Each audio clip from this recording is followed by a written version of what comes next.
Hi guys, welcome back to another episode of SoSheSaid. I'm Asha. I'm Tam. And last time we were here, we had Mr. BJ Williams, aka Teacher Bay, in the neighborhood. Mm-hmm. I'm acting like this is Big Boy's neighborhood. In the neighborhood with us here at Power 106. We want y'all, Big Boy. And we had a really good time. I think that was probably one of the best episodes that we've ever done. Just talking about Can I Be Vulnerable, which was his docuseries documenting the mental health of Black men. Yes. And we talked about a lot of deep stuff, depression, mental health, suicide prevention. And you guys had a lot to say in the Instagram streets. So under my post, we got a comment from Mrs. Nordywood who said, love that we got part 2 on this topic. And I commend BJ Williams for sharing his story about losing his brother. You ladies are doing a phenomenal job, and I always end up wanting more. So thank you for that, Mrs. Nordywood. We appreciate you here. Also, I had a couple more comments, and, someone else was just referring to what it means to man up. And this comment came from pjsplash.nyc, and he said, man up. We already facing adversity every day as Black men. Man up means shit could be worse. My elders had to go through way more shit than us. It's just some motivation you have to get as a youngin' to be tougher in this cold world, which I thought was interesting. Yeah. I commented in, not rebuttal, but like I just said, do you feel like a lot of the time men, especially Black men, lack the ability to express themselves emotionally because manning up and not being able to cry or be vulnerable is kind of what the opposite of what you've been taught. And then he said, it took me a while to start. We all got to grow up at some point once we realize that communication is needed. Mm-hmm. And I thought that was a very important comment to hear from, the listeners. I saw one, and it said that, in our community specifically, especially when you grow up in a bad neighborhood, most of my formative years were spent on 115th and Avalon, so it's not the nicest area. And it's it's dangerous. So you can't, even as a female, be feminine, really, because that's a weakness. Mm-hmm. So you're going to cry, or you're going to act confused, or at any time not be on your toes. You can not wake up the next day, or you can not make it home. Mm-hmm. So you do kind of have to be tough. So it's everybody man up, even to my little sister. I'm like, man up, stop crying. We're about to walk home, don't talk to no strangers, blah, blah, blah. And it's damn, when are you allowed to have a bad day or just be vulnerable for everybody? So we have to try to do better as a group. Very true. Maybe to have these discussions too and open it up. The last one that I'm going to read off is this one from I am Sticky Green. And he said, as a man, we are taught to not cry or show emotion, but that's not reality. There should be a balance. Male, meaning it's okay to cry when needed, but don't be a crybaby. Be that rock when needed, but don't be emotionally turned off. We don't realize that by only embracing one side of things, like not showing emotion, we miss out on a lot of great things. So to me, being well balanced, whether male or female, is how the human being should be. Yes. # just my thoughts. Yes, I agree. Yeah. So thanks, guys, for tuning into that one and leaving amazing commentary. We've been begging you forever for them. Thank you so much for sliding through this. Thank you, guys. It's much appreciated. But I'm going to pass it on over to Tam, who's got our playlist for us. We're going to get it popping because it's summertime, even though the weather is kind of gloomy and confusing. YG dropped an album. YG, Asha's favorite, I think he's her favorite rapper, besides the OG, Too Short. Nobody's fucking with him in her heart. But YG is a close second. And YG dropped, He's my favorite ratchet rapper. Okay, is it called For Real For Real? Yes. Okay, I was going to say it's called Go Loco, but that's the song. For Real For Real. Yeah. Okay. So, yeah, he dropped For Real For Real. What's your favorite song off For Real For Real? Because YG is from California. We have to rap all the time. There's so many joints on there. I'm just going to start with Go Loco. Okay, Go Loco. And at first, I kind of had mixed feelings about this. You didn't know if it was cultural appropriation? Because, yeah, you know how black people, we're just so sensitive to everybody else, like, being on our shit. So I was just like, ooh, I wonder how Mexicans feel about this. YG showed up in a whole mariachi outfit. You know, I was kind of fucking with it, though. Low-key, I was like, he kind of fly in that little mariachi outfit. Did you see he put himself on top of Tio? Truck? Oh, wait. He has a taco truck, yes. And it was going around for promotional. But I saw on Twitter he has his own Tapatio. And I was like, I want one. Niggas, man. No, but I liked, okay, so how did you feel about Keisha Had a Baby? Because I thought it was like Brenda had a baby. And I was like, okay, Pac. Yeah. But I see him trying to be more socially aware and socially conscious because it's not always about the turn up. And I thought that was even true with his bitch, nigga, snitch, nigga, hoe, nigga, bitch, nigga. He took it back to the original snitch and did a slavery themed video. Okay, so I saw the clips on Instagram regarding that, and I was very turned off when I first saw that because I was just like, I saw him in the news, and then I saw like him slaves, and then I'm just like, wait a minute, you over here talking about bitch, nigga, snitch, nigga, in the slave fields, and I'm like, YG, I don't know if you like took it too far, bro. If you understand the seriousness of slavery and like, you know, like what all we went through. But then I saw the full video. You have to watch it in context. You have to watch the whole thing because if you see a clip, you're just going to be like, what the fuck is this nigga doing? He was already at Nipsey's funeral talking about we raising some light-skinned pretty bitch. Oh, I mean girls. Yes. And I was like, okay, bro, like. Chill out. Yeah. Like, but the video. Take the nigga out the hood. The video is actually really good. It is. And along with this album, I think this album was actually probably his best album next to My Crazy Life. Okay, I agree. Yeah, so I think this one, for me at least, because I'm very judgmental about YG, being a almost, I guess, lifelong fan, listening to him back in the Level 10 days. She hates YG. Tooted and booted. I was not a fan of YG when I was younger. Like, ew, he can barely rap. Lifer. But now that he does try more, and I think it's since he's been under the tutelage of young Jeezy, he's been doing a lot better. So My Crazy Life was much better than all mixtape YGs for me. And then this one is much better too because all that music kind of sounds the same. Like even when I heard She Bad with Cardi B, I was like, I heard this song 1,000 times by YG. Because it was from his mixtape. But that's what I mean. So all those songs to me sound the same. She a bad bitch, so you know I had to tell her what's yes, fuck I it was up, like, girl, go fuck it up. I heard this in 10th grade. Like this is old. For the new people, they were like, oh, this is a bop. But I was just like, this is just a sample from whatever. This is stale. But I think there's a separation. Yes. I enjoy album YG. I thought this was a great body of work. Yes. But I also am a YG fan because he just makes reckless ass, ratchet ass music. Every summer that I can remember has been a YG. Has been YG music in the background. Okay. Dipping and sipping on the freeway with my cup, Four Loko in the other hand.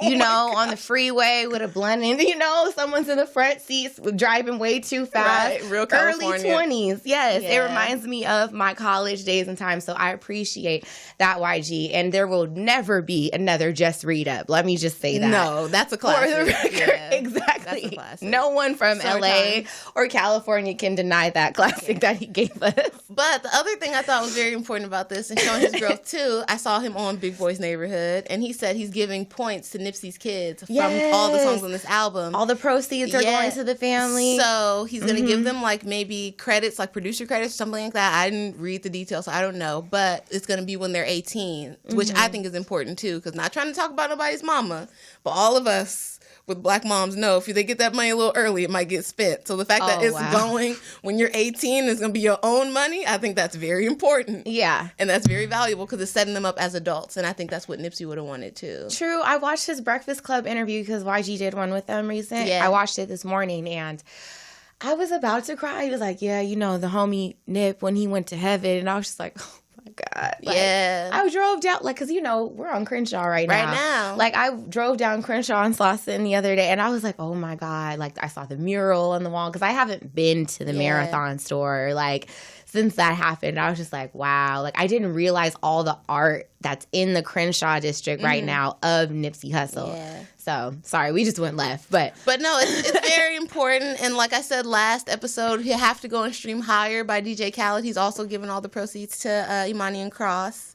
And then to get onto the playlist, Father of Ashad by DJ Khaled, it bangs. I haven't heard the whole thing yet. DJ Khaled, I feel like YG and like others, he's like the king of summertime music. And he just knows how to put it out. Probably because he's from Miami. And then before that, he lived in New Orleans. So he just knows how to make a good summertime jam. Mm-hmm. And the CD is full of them. But for this, I want to play Big Boy Talk with Young Jeezy and Rick Ross. It's like a break. I'm tired of hearing about people doing drugs in their songs, you know, and how rich they are and all this shit. Like, I need a little break from that. Yeah. So I like when people talk about other things and sort of expand the topic a little bit. Mm-hmm. Also, for Nipsey, it's a summertime song for me. It's called If You Were Mine. It's off the Crenshaw mixtape, one of my favorite mixtapes. And it's him and James Fauntleroy, and they got a Sade sample. If you were mine. Yeah. He's like, if I was yours and you was mine. So go listen to that. Cardi B dropped Press. I think it's already #1. So she's not hurting in the pockets. But if you want to go listen to it, go check that out. I'm kind of weary of Cardi's music at the moment. Why? What is it? I don't know if it's she sounds like a female Migo. Yeah, I was going to say that's my commentary on it. So I listened to Press on the car ride on the way here. So it's woo. Woo, woo. Yeah, and I feel like she is all three Migos in the song. Okay, and then Offset. All her beats sound like them. Her cadence sounds like them. The little stupid ad-libs. It's like, fuck. I want her to get her own vibe. And I'm like, dang, you don't even have your own style I thought yet. she did before Offset, pre-Offset era. When she was mixtape Cardi, like Gangsta Bitch Volume 1. Gangsta Bitch Music Volume 1. Can we get Wish Poppin' back? Yeah, like and that's now. Wash Poppin', but Wash Poppin'. Yeah, she's like, press. I'm like, damn, which Migo are you? She's all three combined. And then he said he doesn't want to do a joint album with her right now because it'd be selfish. Like, he wants her to establish herself more. Well, you'd sound exactly the so same. I'm like, you might as well hop on it. Jeez. But whatever. Stream that. Make your own opinion. Let me know in the comments. I'm interested to hear your thoughts. There's just so many other female rappers at the moment. Yes. And I'm just like, Cardi's cool, but like I enjoyed her Okay, sadly, so for Cardi and Sweetie, tied to the Migos, they're like the Migettes. They're the girlfriends of them. I feel like these relationships are kind of blocking these ladies' rap from being where it could be. Now, their social media is popping. Their outfits are popping. When I see them, their jewelry looks cute. I ship them. The couples are real cute. But the music has gone down. Icy Girl Sweetie has not come back since she's been in the coop with Quavo. Okay, maybe I can't judge because I don't know. I don't know if I've ever been a huge Saweetie fan. Well, I don't think she's put out enough work for anybody to be a huge Saweetie fan. Because I'm like, she's pretty. Yeah, but the first mixtape, it was like, okay, it was good. But then this one has like 2 songs with Quavo on it. Yeah. And then all the other ones sound Migo influenced. Yeah. And then I'm like, you're from the Bay and you have Southern samples on your album. You have no E40, no Too Short. Nothing. What the And you have so much potential to have the lit ass album. Where's Kamaya? That's what I'm saying. And Kamaya's her homegirl. So I'm like, but you got 2 Quavo samples? Yeah. For the D challenge. Come on, ladies. Pull it together. He's already buying you jewelry and shit. You don't got to put them all over your CD. You got this. Believe in yourselves. Next up, we got Trip by Melii. I really like Melii. I saw her when she performed with Meek Mill here in Hollywood. It's Melii, Melii. She sings. Never heard of her. Yeah, she's good. She's a new young girl. I think she's like not even 21, but she was opening act for Meek Mill on this motivation tour, championship tour. My bad. Okay. And she did really well, I think, for a young person, and she's making her little move. So go check her music out. And then the last thing, Nothing For Me says summer like reggae songs, because that's kind of how I grew up. Vibes, Cartel. Yeah, so I want you guys to listen to one of my favorite rappers right now, Stefflon Don, and she's like Jamaican by way of London, so she has a weird little accent, but it's called Tight Nooki, and it's featuring Jeremiah, and I think all you ladies will like it. And that's all I got for the playlist. Got it. Yeah. I'm listening to Bobby Brown. I'm old. I'm listening to Bobby Brown. Which Bobby Brown? It's my prerogative. You will be there every little... When I hear Bobby Brown, I feel like I should be dancing.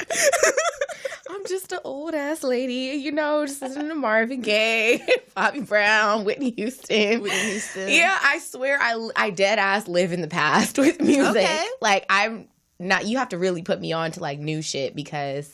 I'm just not. So for me, the old music fully are up like to my speed. favorites, and those are the things that don't leave. But I integrate new music slowly. Yeah, no, I mean, like, I just got into Summerella. I'm probably late Okay. on that train. Okay. Like, do you miss it? I played that. Okay. And, you know, I feel like they're always sampling, like, our music. Yeah, the older songs. Like the young kids. Oh my God, I feel like I'm aging myself. The young kids. The youngins, you know what I mean? The 21s, 18s, Yeah. like, whatever. Okay, well, yeah, speaking of samples, DJ Khaled sampled Jodeci Freaking You on a song with Lil Wayne, and it was like, I want to like this, but now I want to listen to Jodeci. Someone sampled fucking Lovers and Friends, and I was highly offended. I was like, listen. Lovers and Friends, it's not even that old. It's not. It's really not. I've been on you for a long time. Shorty. Shorty. That makes me so sad. People gonna start sampling the Yin Yang I Twins. feel like that was high school. Damn. I'm sorry. It is our 10-year high school reunion, though, this year. So the struggle Don't let them do the math. Damn, you just gave it away. No, but it's just what it is. It is what it is. It's what it is. And I've had they roll on repeat. Rolling out saucy. Rolling out saucy. Okay. But it's about that time when we get into my little TV segment. So I don't have real TV, guys. I just have Netflix, mostly because my parents front that bill. It's just the truth. They got me on the account. It's free. Don't act like y'all niggas don't do it where you use somebody else's account. My grandma got my Netflix account now, and every time I sign in, it's some weird shit. Oh my God. And then, like, so it's me, my mom, and my brother, and my dad on the same account. Okay. And I swear my brother has given out that password to some of his friends. And it'll be like, sometimes it'll say, like, oh, there's 3 people using it. And I'm just like, tell your stupid friends to get off. Because I'm trying to I'm part of this family. I'm trying to watch. Mom, change the password. Cold. Like, I know it's somebody on your side. But, so in a past life, a different life, I truly believe that I was meant to be a doña or a don of a drug cartel. Okay. That's like one of my biggest dreams in life. Pablo Escobar, is he alive or dead? He died. If he were still alive, I would highly turn in an application, a resume, Oh my God. to join. Griselda Blanco. I'm just saying. I really wish I had a cigar in my mouth, all white, Versace mansion. Like, where the fuck is my money?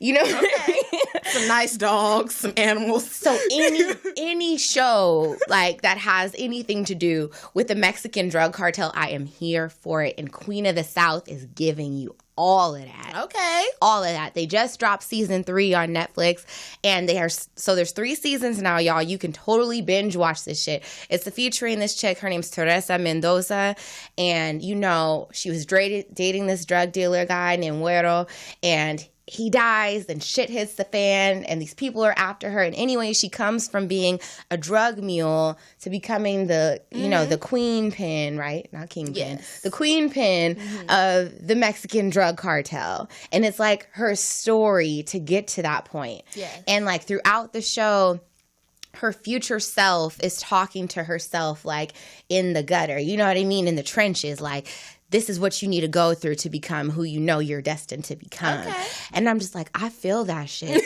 I feel the fuck out of that because I feel like my future self is talking to myself right now. Like, get up. Yeah, like, make this shit happen. Fuck are you doing? Yeah. My future beautiful self, you know, with my amazing new car and like beautiful home. Like, I connect so much spiritually with that show. Okay. Not that it's kind of sad that I want to be a drug dealer in my mind, but No, but I feel like it's the time we grew up in. So as children of the 90s, that was the glorified profession. And like, I remember being maybe 10, 11. I used to watch Scarface every day after school. And it's like, I just want to be, you'll come to me. what? And I got the same initials as Tony Montana. So I'm like, I want that chair. Boom, I'm trying to move in this house. I want all the wife's outfits. Fuck it up, because I don't need Tony. He on drugs and shit. Good ass show. Amazing. So if you're into that, like drugs, guns, money, which I know all you niggas are. It's obvious. Queen of the South. Another good one to watch is Ozark, and it's not. I love Ozark. Yes. Oh my God. It's more like a family is going through Yes. it. And they're laundering money. They're Yes. not doing anything with drugs. Other people, they're working on behalf of cartels to do like the So if money you're side. about that action, you can also launder. No, I'm just kidding. She and why though? Yeah. Yeah. You know, a lot of people out here do it, the white scammers of the world. The whites, you know, I've decided, the sidebar, but I've decided, you know how the publications, the news, white people will refer to black people as the blacks. Like, I've seen Trump do it many times. I see it on the news all the time. People be like, well, the blacks, the black vote, blah, blah, blah, as though we're all one family of people. Like, well, you know, the Klan folk. No, yeah, so I want to start referring to white people as the whites. Like, the whites, they believe, you know, that all of us are the same, so we gotta do this and that. And, you know, the whites, they changed the tax law, so America's a little fucked up right now. The whites, because y'all do it to us. So I want to start grouping y'all in. You know, the whites, they shoot up schools. We don't do that. Oh, my God.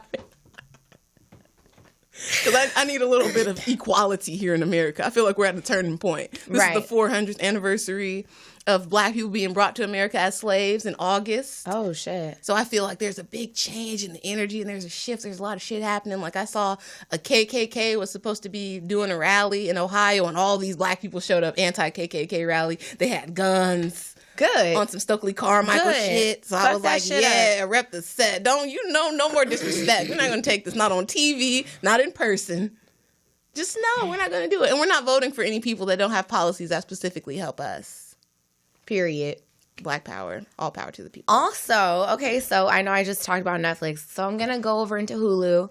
I was getting my hair braided. It took very long. But the braids are beautiful, so it's a process. 2 days. 2 whole days. But, you know, so I was over there. There's obviously nothing else to do but watch TV. So she had her Hulu on, and there's this show, and it's called The Act. And that's what this episode is going to be about, this full episode today. So The Act is about this girl, and her name is Gypsy. Oh, my gosh. What's her last name? I don't remember her last name. Okay, girl's name is Gypsy. It's based on a true story. And anyways, her mother manipulated her entire life into thinking that she had cancer, to thinking that she had muscle dystrophy. This girl was getting a feeding tube. She was taking her food in through a feeding tube in her stomach, underwent like 15 different surgeries, and she didn't have any of this shit. Shaved her head. Her mom would shave her head every single day because she's like, oh, it's just going to fall out, baby. Why keep it, you know? Like, and just was like, oh, you're allergic to sugar. I think that you need to go to the emergency room. She just constantly kept putting this shit in her head. And the thing that this is called, there's a diagnosis for it, and it's called Munchausen syndrome. And it's a fictitious disorder, a mental disorder in which a person repeatedly and deliberately acts, that's why it's called The Act, acts as if he or she had a physical or mental illness when they're not really sick. And it's often associated with like parents to children. So if you ever listen to Eminem back in the day, he used to kind of say that that's what his mom would do to him because they were poor.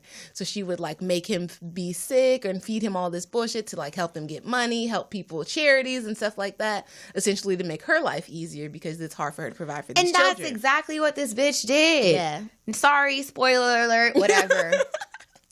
I think you guys know at this point, you need to skip my part if you don't want if you don't want the spoilers. Spoiler alert, but this is the whole episode, so you just might as well not listen if you're going to. But it's a real thing, and people really do it. But so she had gotten money from like the Make-A-Wish Foundation. They built them a house, so she had no mortgage payments. I mean, which is kind of genius in a way, but it's like evil genius. Yeah. Because the daughter ended up assisting in the murder of her mother, and she's serving time right now. Now, she only has 10 years left, and this happened in 2015, I believe. Okay. But my thinking was like, I would have did the shit too. But that's the thing with the law, and I kind of have a problem with that because I feel like in certain situations when you're the victim and there's only one way out, like, I know it's not bad to kill people. I know it's not, not good. I know it's not good to abuse other people, hurt any people in any way. But you're doing that to me. And then when it becomes mental abuse, like girls that kill their pimps, all this kind of shit, shouldn't I get a reduced sentence because I was acting in the preservation of my own life? Well, I think that because she was an accomplice to the murder, like she definitely thought out every single part so it was like of the murder. Premeditated, like she was just planning how to kill a person. Oh, for sure. So, yeah, you got to go to She's jail like, for that. here's the knife. I left the door unlocked. I'll be in my room pretending to be asleep. Like, just, oh my goodness gracious. It was so good. Like, but, you know, like, it was very depressing. I told her after it was done, I was like, we got to watch some other shit because, like, you know, I can't take deep shit like that. It's too sad. But, yeah, like, she's serving 10 years right now. And I'm just like, I think that is a reduced sentence because you could be a lifer. Yeah, for premeditated murder. And then what state did this happen in? They lived in Louisiana. Oh, yeah. And then they went to... God, like one of the flyover states. Okay, middle America. Yeah, let's just say that. One of the non-important ones. Because we all know the important ones are like New York, California. The coast. Yeah. Nobody wants to live in the middle. No. I call it the bread part of America. Yeah, like it was one of those like corn states. Okay. You know, the cornfields where you might see a UFO or something. Okay. But yeah, like it was just crazy to me, like the shit that she had to go through. Like this woman really made her daughter think that she was, God, I don't want to say retarded. Like I don't know a better word. But mentally word. Disabled. Yeah, mentally disabled. Yeah. Like she's like, oh, like she has the mentality of a 7-year-old. She's really like 17, but she doesn't think that way. If you go on YouTube right now and watch the interview, because she did an interview with Dr. Phil too, she's very competent. Oh, wow. Like, she understands what's going on. She can read and write legibly. She was smart enough to go on Christian Mingle and find herself a little boo. Right? So to kill her mom. Man, so she not only is she smart enough to access the internet, she's smart enough to manipulate other people into But who she learned it from? That's the truth. She got it from her mama. She get it from her mama. You get that? Okay, that's a little bit of a lot. You went on Christian Mingle to find a murderer? She was or a contract killer. Yes, she thought she was in love with the guy, whatever, and then. Listen, manipulation is fierce because at the end of it all, she was like, well, no, I don't know what you're talking about, officer. No, I didn't have anything to do in the assistance of the murder of my mom. And she put it all on homeboy. So, you know, these hoes ain't loyal. I got fake people showing fake love to me. She just wanted to get out of the house. The mom had her in a damn wheelchair. Ooh. She had her thinking that something was wrong with her legs and she couldn't walk. And so when the murder finally came, you know, when they were like analyzing everything, the police officers were like, not everything is as it is. Not everything is what it seems. Because the neighbors were like, what the fuck? She can walk? Right. They saw her in a wheelchair every single day. And the mom was fucked up. She had her in Cinderella costumes and shit and had her wearing these wigs. She tried to wear a Belle costume one day. And the Belle costume was a little bit more form-fitting. And the mom was like, no, put Cinderella back on because she didn't want her to see she had a shape. Yeah, her body. Listen. Wow. And probably, too, that's like helping her with the whole mentally disturbed thing. Like, oh, yeah, look at her. Like, she likes to wear princess outfits. She thinks she's a little girl. Exactly. Blah, blah, blah. And then she lied about the girl's age. Like, she told her that she was born in 95. Then one day she forgot her lie and said she was born in 93. Homegirl was so smart. She went through her mom's shit, found her birth certificate that said 1991. Ooh. So the mom didn't want her to know she was of age to get up and go. To leave, yeah. You're a minor still. And that's probably helping her get more free stuff, too. But what blew my mind is just, I guess the point here is that a mother would really go through those lengths to manipulate her child. But I don't think of it as just in that way. I think of it as a financial benefit, too. Because we all know, especially in the Black community, being a mom, that's why people are so against it. Like, oh, you're going to have a baby? Like, how you going to take care of it? Blah, blah, blah. So in her situation, it's much of the same. What is she going to do? And she could have been maybe disowned by her family, all of these things. The dad clearly isn't around. Well, the dad was trying to be there, but the mom kept moving them further and further away from him. And, like, he was talking about it in the interview on YouTube because there's the act on YouTube and then there's a real documentary on No, the act is on Hulu, documentary on YouTube that you can pay $3 to watch or something. But the dad was just saying, like, he felt fucked up because he felt like he should have intervened because he didn't know that all this was going. He thought the daughter was sick, too. But that could be another reason for her not to want him around, because then I have to lie to you too, and I have to convince you too, and it's way harder to convince another adult than it is to just manipulate my own child. And then too, think about, relationships. I just got married, so it's like a lot of people, that's too hard, and you got to constantly compromise with another person. It's not easy, and especially if you're gonna be a stay-at-home person, now you got to deal with what he's gonna bring home. You got to live that lifestyle, do what he says.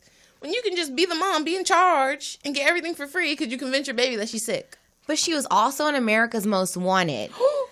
Aside from the shit she did with, like, Make-A-Wish and the daughter, before she even had the daughter, she was, like, involved in, like, some, like, fraud or, like, so she'd been scheming. a scammer. Yes.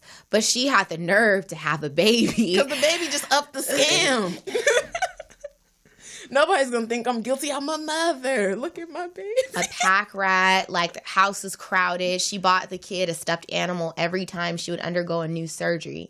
And then my thing is, the shit that blew my mind is I was like, what happened to the fucking doctors here? Yeah, because that's what I would wonder. How much can you Are you malpracticed now? Because how are you approving these surgeries and medications for a patient that doesn't have this shit? And that just makes me weary of going to the doctor, because I'm just like, you have some shit. Hold the fuck up. Like, wait a minute now. You guys were just giving out cancer medication, and you opened her stomach up and put a feeding tube inside of it when she didn't need it. Yes. This is why elderly Black people are so fucking scared to go to the doctor. Well, not just that we've been experimented on in the past too. Well, exactly. So it's like, But like, to be a child and to learn that your mom's been manipulating you like that your entire life, I would have offed the bitch too. I mean, you kind of have no other out. Period. Because how am I going to move out? How am I going to, like, you can run away, but if you're still under 18 or whatever, she can make you come back. And then if she's kept you so sheltered that you don't know how to operate, then running away doesn't even seem like an option. And I'm watching this shit, and I'm just like, I'm so confused, because I'm like, her mom's tying her up to the bed with like handkerchiefs and shit. And I'm like, bitch, you got 2 legs that work. Kick the bitch off of you. What is wrong with you? Get up. Walk about that wheelchair. You know how to fucking walk. You could have walked about the house. Why are you still in this fucking chair? Like, because it's a mental thing. It's a mental thing that's holding her there. Like, she's really just like, no, I can't leave. And I'm just like, bitch, walk. Run. No, Black people, we always watch them. Run, bitch. Like, get out of there. You in danger, girl.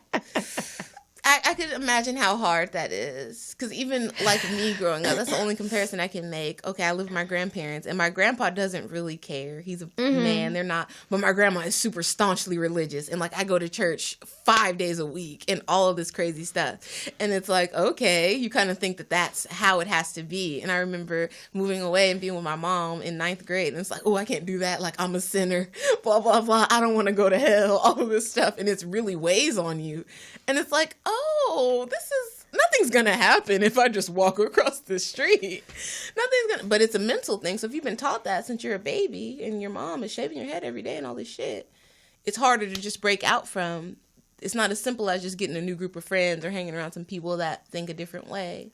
She doesn't even have that opportunity. Even the neighbors think she's disabled. They all thought she was like, really sick. Because I'm like, imagine, okay, you and she had a breathing mask every night before she went to sleep. Like, you probably had friends in your neighborhood growing up, and you could have went to them like, hey, girl, I think my mom is tripping. Like, oh, help me out or give me some advice. She doesn't even have that opportunity. No, and then she, when she did talk to people, I don't think that they took her serious, because they're like, she's not there in the head. She's wearing a Cinderella dress and she's telling me this. Her mom was fucked up. She was a hater, like the biggest type of hater. Well, she was a con artist, so her daughter just became a part of her con. Insane, man. And, like, when you see the documentary, too, she felt bad about it. She's like, yeah, my mom was my best friend. And I'm just like, this bitch fucked your entire life up. But I guess that doesn't take away from the fact that she was there for you. But was she? Was she? In a weird way, yes. Because this person's still the person that birthed you. They still took care of you and all that, but they forced this extra stuff on you. So even that, if you had a traumatic experience with somebody, it bonds you with the person. So, like, if you're going through surgery all the time and you don't know at the time that it's not real, but it's like your mom is there, she's taking care of you, and she's telling you you're beautiful, and blah, blah, blah. She stole a prescription book from the damn doctor and wrote up prescriptions herself. Scammer. I wonder if she was selling any of these drugs, too. She should have. But, like, she doesn't need them. Exactly. Yeah, like, I wonder if that was part of her, like... And the daughter, she, Gypsy, she did try to leave, the situation, when she got her boyfriend or whatever, and they did what they did. But she still was, like, taking Xanax. She was addicted to drugs. Yeah, she wasn't in her right state of mind because of that. So I guess my question that I'm going to pose today is, like, how much does our family have a role play, like, with our mental health? Like, how much of a role do they play with our mental health? I have to say, and I don't want to keep repeating this, but it's like, it wasn't until I lived in close confines with another person in, like, a relationship capacity, because your friends are different. I lived with you for a while, and, college roommates, whatever, but you realize that, oh, we're really different. And it all adds up to you were raised differently than me. Because you've been hanging out with the same person since you were in high school. Y'all pretty much know each other, but it's all the time before that you don't know. So it's like, what made you this way? What makes you tick? What makes your behaviors a certain way? What makes you pick this over that? Which we studied it in FITM as far as marketing choices. They say, oh, when you move out of the house, 9 times out of 10, you go and buy the same brands that you saw in your house. So if your mom used Dawn dish soap, you just go in the grocery store. You don't even see the other soap. Regardless of how much ads you see, commercials, a coupon even in the book. Breaking patterns. They're like, you're going to do that. Yeah. So if your mom and dad constantly scream and fight in the house, chances are when you get into a relationship, you think that's normal. Because you're like, my mom and dad were together. They loved us. They loved me. We had a house. We were successful. But they fight. So that's an ingredient in this. We need to fight. People that, like me, who grew up in families where people don't really communicate, don't talk about their problems. I would prefer to just act like nothing's wrong until it's in our face, until somebody's bleeding. Then it's like, oh, okay, now we need to do something. Whereas other people like to talk out their issues. We can't just pretend. And so I think your family, especially if it's your parents, and because they have such a close relationship with you, like your parents are your first love. So if they're the person that's teaching you something wrong, doing something wrong to you, I feel like that's way more hard to overcome. Not scary, man, because that makes me deeply concerned for when I have my own children. For real. How much of an impact my patterns are going to make on these individuals and how they grow up and how they think about life and the world in itself. Yes. You have a huge responsibility. And that's why I think people get so caught up in like, oh, you need to be a role model. This person needs to do that. If you're famous, you can't act like that because you're teaching other people. No, you're supposed to do it in your house. So if you're an ain't shit role model and you putting your kid in front of the TV like, oh, I want you to be like Tyra Banks, or you should be rich like Cardi B, then chances are that's just not going to work either. And that's why it's like, oh, we can't put this or that on TV. Like, why can't you just be a good parent and say no TV? And then I guess like just being a parent in itself. So I came from strict parental households. And in turn, the strict parenting made me want to rebel. Yes. So I've thoroughly thought about this and like the future and how I'm going to parent my own children. And I'm like, I don't want to be like on overkill with these kids. Like, I want to let them make their mistakes, but in turn, I also want them to know that I fucked up in my own life. But then at the same time, I kind of get where my parents were coming from and that they were just trying to shield me from the bullshit that was going, on around me. Yeah. Since I got both sides of it, living with people that are 2 generations older than me that have no business taking care of me, my grandparents, and then living with my mom, single mom.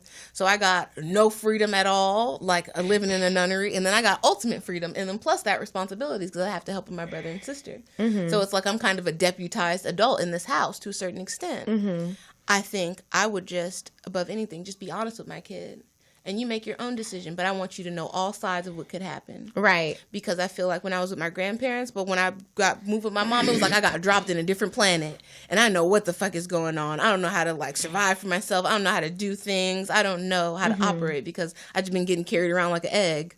And maybe my little chores are all my only real responsibilities, like to go to school and be stellar in school. But I don't know. And now I'm like, oh, I'm going to go to semi-public school and all of this shit. And walking around in Watts. Like, I think you have to prepare your kid. And then I grew up next door to people like you, who their parents were like, you can't go outside, you can't do this, you can't do that. And as soon as we graduated, they went buck wild. And now it's like you're doing all this shit and you don't have knowledge either. So you're like me when I was 12, 13. At least I'm in a different situation. But now you're grown with no knowledge. And you're out here making bigger mistakes. And that's so hard, like, being grown and trying to figure shit out. Yeah, like, no. And I'm like, God damn, like, I wish a lot of times they would have just sat down and been real with me and been like, look, like, I don't want you doing this or hanging out with these people, but this is why. I feel like for me, it was just like, no, don't, stop. You can't, and no explanation. Yeah, so I have a friend, shout out to Noreen.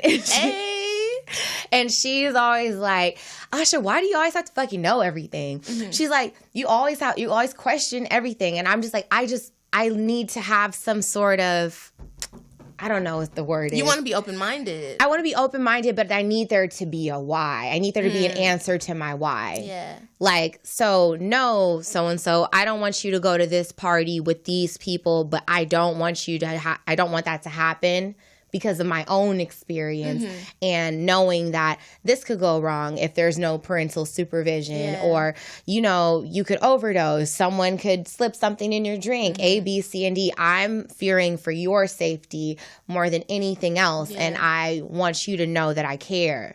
But there's other ways besides being overly protective to convey that message as well. I think the craziest thing, I saw this movie, and I can't think of the name of it, but it was like this white couple, obviously. They were living in the woods with their kids. And like she was a lawyer before. He did some important shit, but they just decided they wanted to raise their kids a different way. And it would be like they had all ages. So maybe from 18 to the littlest girl was like 5. And they would just ask questions. He would answer it straight up. When I'm watching the movie, I'm like, oh shit, like you can't tell her that. But then afterwards, I'm like, why can't you? And she's like, oh, Dad, where do babies come from? And he's like, oh, well, Mommy and Daddy, like, we had sex, and, you know, sperm comes out of the penis, and it implants an egg, and then you get pregnant. And even she was like, ew.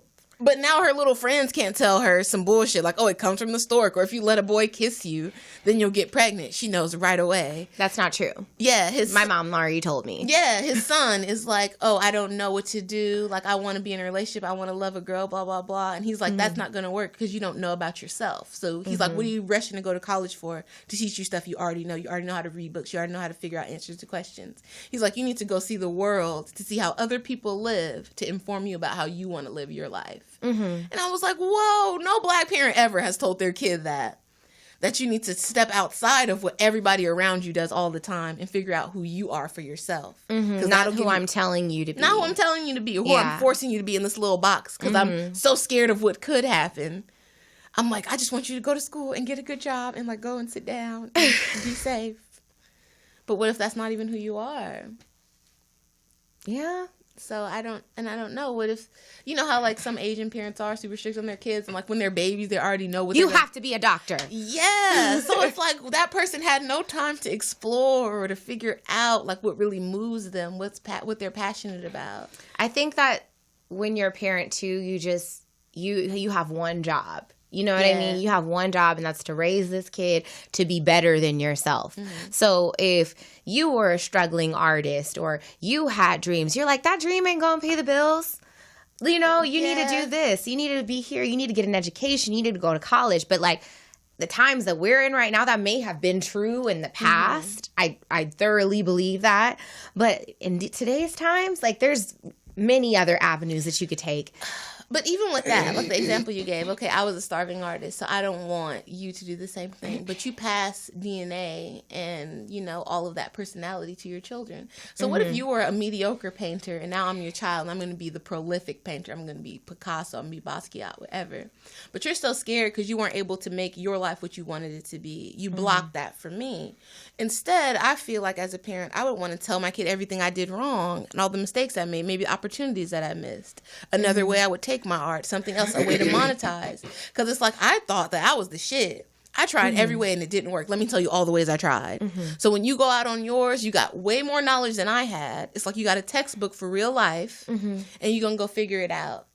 And then I have the knowledge too to know that when shit don't work out, oh, I got a 9 to 5 and I made it work because I had you or whatever. So you have that knowledge too. So why does it have to be one or the other? Go out, make your mistake, try to figure it out. Go with your first mind always. Go with your passion always. Because you can always get, I call 9-to-5s jobs, the American dream, I call it the line. You can always go get in line. It's going to be a spot for you forever. Wells Fargo is never going to stop giving out home mortgages and shit. You can always get a job. Very true. So just at least go try, because I feel like at least you'll be happier. But maybe parents are so scared, especially when you come from like nothing, or they just want you to have opportunity. Yeah, they don't want you to fail. You don't ever want to see your kid fail. But then with failures come lessons. So, just learning like that it's okay to mess up. Yeah. It's fine. You won't die. Like, you don't have to be perfect.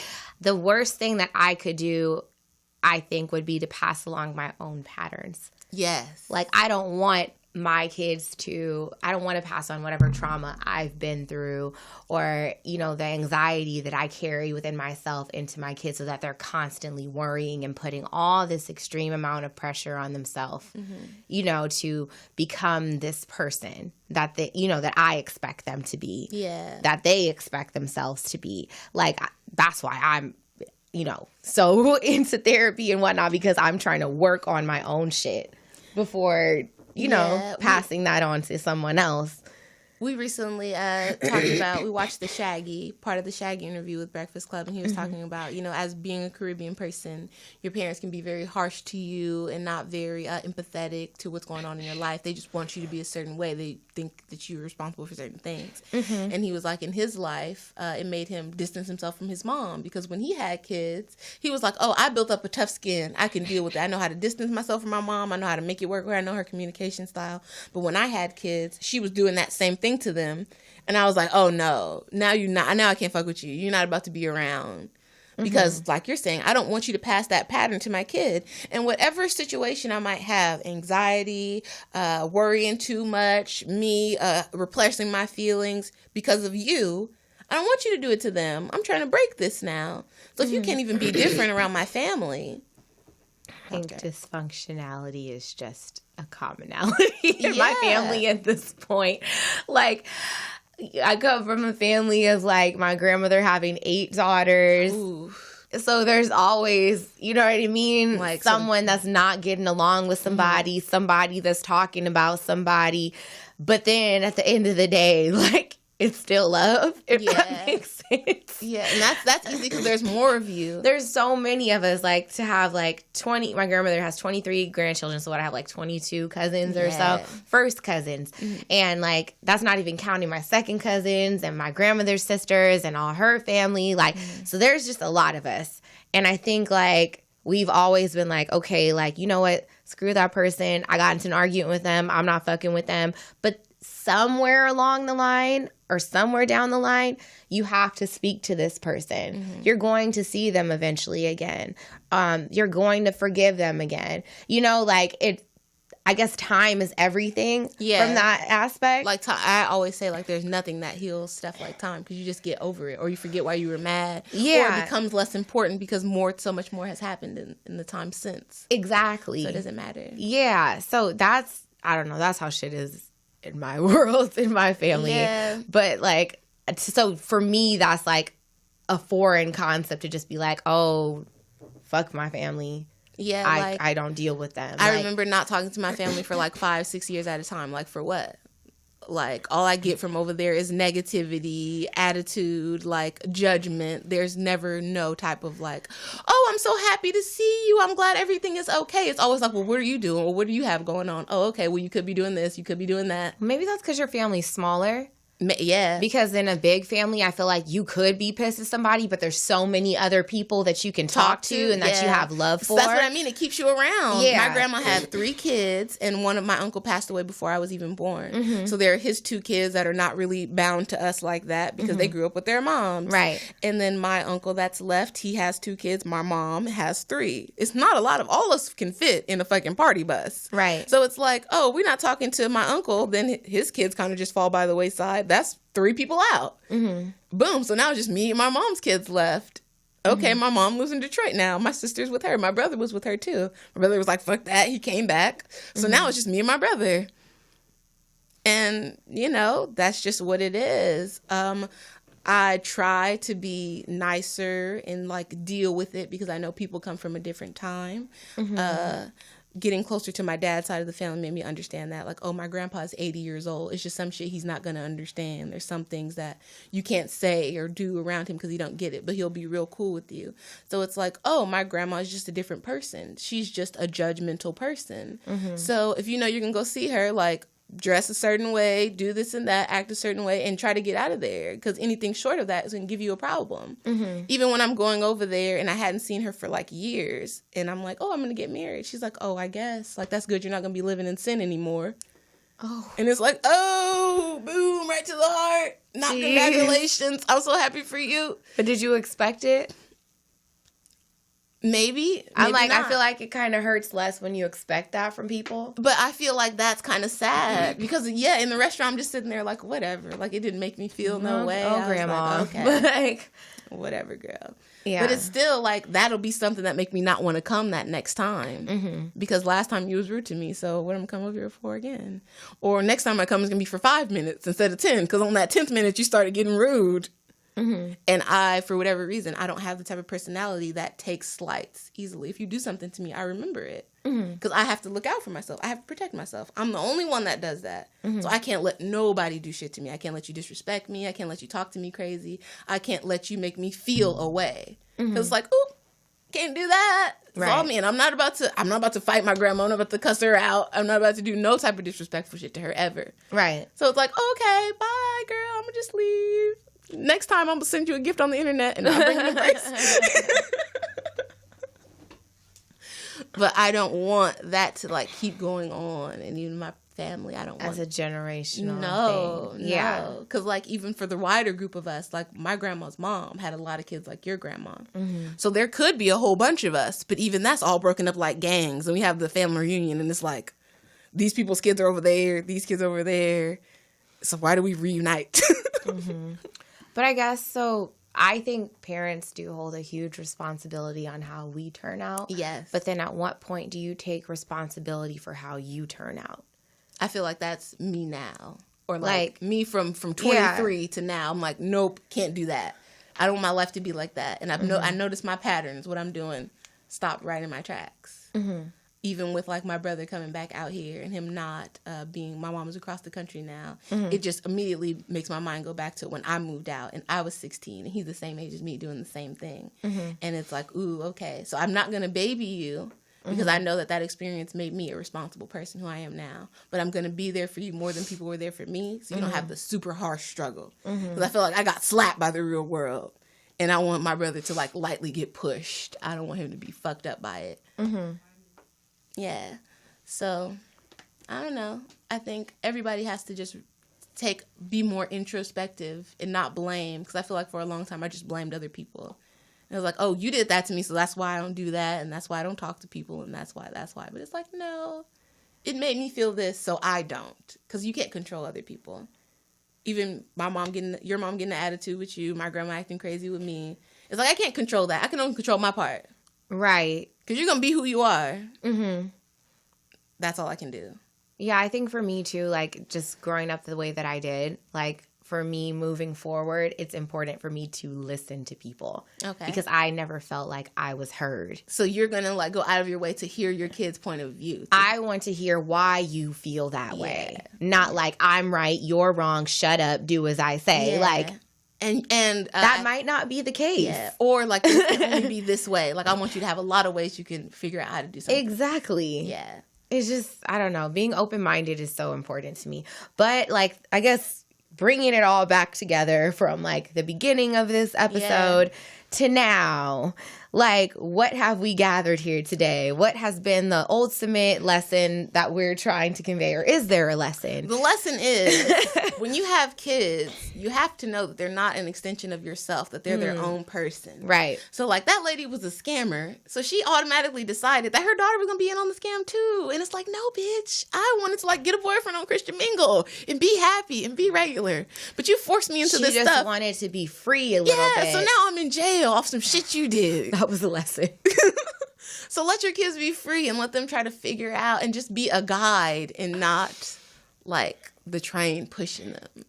Yeah, just bring it back like a little bit, take it back a couple of steps, and like letting people figure out like who they want to be. Yes. Instead of forcing them to be what you want them to be. Yes. And just guide them on that path. Yeah, because it can be so detrimental. Yes. Is that the word? Yes, detrimental. Detrimental to someone's mental health.